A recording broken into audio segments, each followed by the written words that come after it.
देखने को मिला और फिर बड़ी जोरदार तौर पर फूल और माले तथा ढोल नगारे से इनका स्वागत किया और फिर इनका स्वागत किया गया। तो सबसे पहले मैं चाहूँगा रामाशंकर जी से मैं सीधे बात करूँगा। सर, आपने जो है सलेमपुर लोकसभा चुनाव जीता, बड़े अंतर से आपने चुनाव जीता। आपने जो है कहीं न कहीं सलेमपुर की जनता को क्या संदेश देंगे? पहली बार जो क्योंकि आपसे मुलाकात हो रही थी चुनाव के पहले, इसके पहले जो है हमने आपका कई बाइट लिया सर, तो आप सबसे पहले सलेमपुर की जनता को क्या कहेंगे?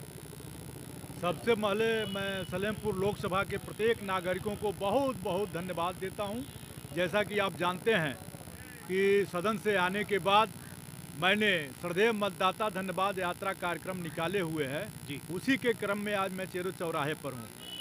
मैं सलेमपुर लोकसभा के प्रत्येक जनता को बहुत बहुत धन्यवाद देना चाहता हूं कि उनकी बदौलत आज दूसरी बार मुझे सदन में जाने का अवसर मिला है।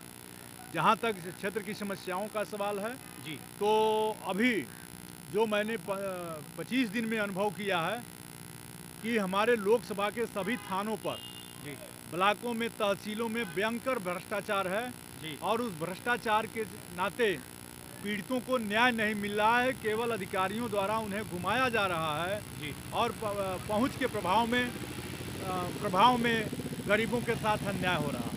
ये समस्या हमारे सामने आई है।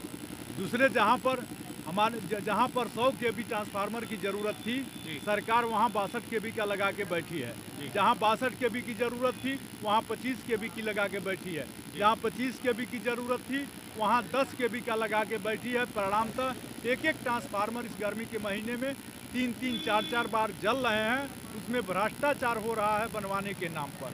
तो कैसे यह व्यवस्था सुधरे, ये हमारे संज्ञान में है। इसको लेकर ये जो समस्याएं हैं, उसी तरह से टूटी सड़कें हैं। अभी ये जो हमने सड़कें थी, अभी तक सलेमपुर लोकसभा में ठेकेदार भारी होते थे, लेकिन पहली बार मैं भारी पड़ा हूं ठेकेदार पर और एक ठेकेदार का टेंडर कैंसिल कराया हूं और फिर अधिकारियों को लगा करके ये जमुआ से भट्टा मार्ग को और चेरो मार्ग को और जो 2-3 सड़कें जो सलेमपुर के इस इलाके को हमारी जोड़ती, इन सड़कों को जोड़ती हैं। इन सड़कों को लेकर मैं ठेकेदारों पर भारी पड़ा हूं। या तो ठेकेदार काम करेंगे जल्दी से जल्दी और नहीं तो उनके ठेके निरस्त होंगे। जैसा कि एक सड़क का ठेका निरस्त हुआ है और उस पर काम पिचिंग वो बराबर हो चुका है काम, लेकिन क्योंकि बरसात में पिच नहीं हो सकता है, वो पिच हो जाएगा। तो सड़कों की समस्या है। तो ये उसी तरह से स्वास्थ्य के क्षेत्र में हॉस्पिटलों में डॉक्टर नहीं है, डॉक्टर हैं तो दवाई नहीं है। तो स्वास्थ्य, सड़क, बिजली और थानों और ब्लॉक तहसीलों में जो भ्रष्टाचार हो रहा है, इसके खिलाफ मैं आंदोलन करूंगा। मेरी बात अधिकारियों से हो रही है, नहीं सुनेंगे तो जनता को लेकर सड़क पर उतरूंगा। सर, आपने सांसद भवन में भी बैठा था, आपके जो अध्यक्ष, पार्टी के अध्यक्ष, आपने क्या निर्देश दिया है उन्होंने? जहाँ तक कि जो भी सांसद थे उनको क्या निर्देश दी गई है? क्षेत्रों में जाइए और फिर अपने क्षेत्रों का कार्यभार देखिए, हम लोग अग्निवीर योजना को लेकर के सदन के पहले दिन ही शपथ ग्रहण के बाद सदन में हम लोगों ने हल्ला किया, सदन नहीं चलने दिया। सरकार की ओर से आया कि राष्ट्रपति के प्रस्ताव पर धन्यवाद हो जाएगा, उसके बाद अग्निवीरों का मामला उठाया जाएगा।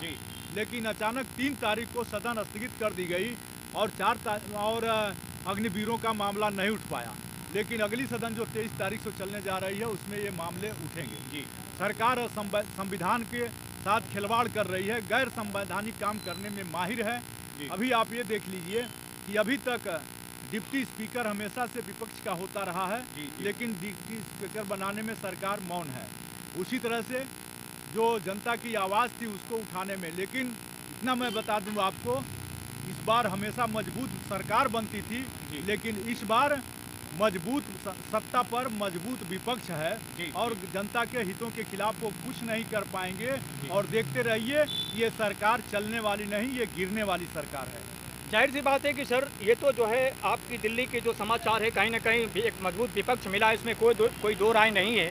जहाँ तक कि हम सलेमपुर लोकसभा क्षेत्र की बात करें सर, मुझे आशा है, क्योंकि इसके पहले आपसे जब बात हुई थी तो कई मुद्दे मैंने उठाया था और कई समस्याएं आपको इस पर जो है भुनाया था हम लोगों ने। लेकिन इस बार अब आशा है, चूँकि पिछले 10 वर्षों से जो हमारे सलेमपुर लोकसभा में जो कार्य हुआ है, और अब चूँकि जो आपने बताया था, मुझे पूरा विश्वास है कि आम जन की सभी की घरों में जो टंकी बना है उसमें पानी समय से पहुंच जाएगा।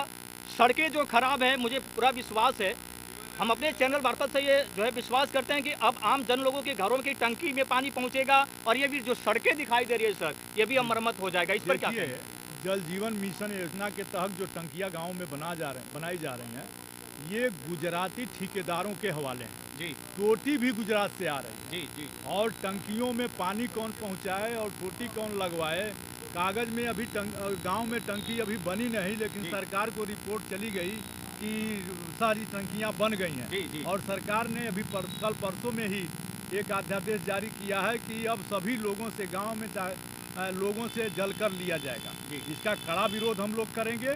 अभी टंकी चली नहीं, पानी आया नहीं, और पानी के व्यवस्था, पानी निकलने की व्यवस्था क्या करेगी सरकार, पहले ये बताए। क्योंकि गांव में 80% गांव में पोखरियां नहीं हैं, जी। और अगर जहां पोखरियां हैं वो मछली पालन के लिए पट्टा हो गया। जी। जिस आदमी ने पट्टा लिया वो पानी गांव का गिराने नहीं देगा। जी। तो वो पानी, ये जो सरकारी पानी गांव में गिरेगा, टंकियों से गिरेगा, जी।